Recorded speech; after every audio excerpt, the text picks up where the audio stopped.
Car top గేర్లో దూసుకెళ్తున్నది. స్పీడును అందుకోలేక ప్రతిపక్షాలు డీలా పడ్డాయి. ఉమ్మడి మహబూబ్నగర్ జిల్లాలోని అన్ని నియోజకవర్గాల్లో బీఆర్ఎస్ దూకుడు కొనసాగుతున్నది. మరోసారి అన్ని స్థానాల్లో గెలిచి క్లీన్ స్వీప్ చేయడమే లక్ష్యంగా అడుగులు వేస్తున్నది. 7 సెగ్మెంట్లలోని అభ్యర్థులు ముచ్చటగా మూడోసారి విజయం దిశగా దూసుకెళ్తున్నారు. 2014, 2018లో వరుసగా విజయం సాధించిన పాలమూరు, దేవరకద్ర, జడ్చర్ల, కందనూలు, నారాయణపేట, మక్తల్, అచ్చంపేటలో ఈసారి గెలుపు నల్లేరు మీద నడికే అన్న సమీకరణలు రాజకీయ విశ్లేషకుల నుంచి వినిపిస్తున్నది.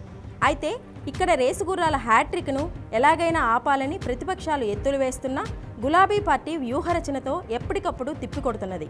దీంతో కాంగ్రెస్, బీజేపీకి పరీక్షగా మారాయి. ఇప్పటికే కాంగ్రెస్ బరిలో ఉన్న ఈ స్థానాల్లో అసమ్మతి బగ్గుమంటున్నది. టికెట్లు రాకపోవడంతో తీవ్ర అసహనంతో పలువురు బీఆర్ఎస్ గూటికి చేరారు. ప్రచారంలో కారు దూసుకెళ్తుండగా వారు వన్ సైడే అన్నట్లు సమీకరణలు మారాయి.